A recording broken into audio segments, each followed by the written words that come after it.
الاستفهام بيجي بعديها فعل مساعد. هقولها تاني، هقولها 3 مرات.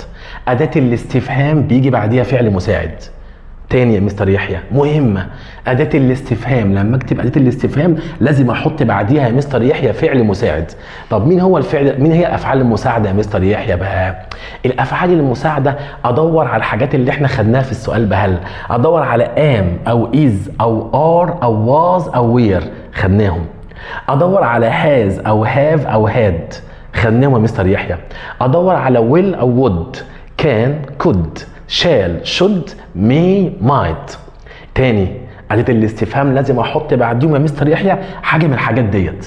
لازم احط بعديها، الزق بعد أداة الاستفهام فعل مساعد. الزق بعد أداة الاستفهام فعل ايه؟ مساعد. تعالى احط ام وايز وار واز وير، احط هاز وهاف وهاد، احط ويل وود، كان وكود شال وشود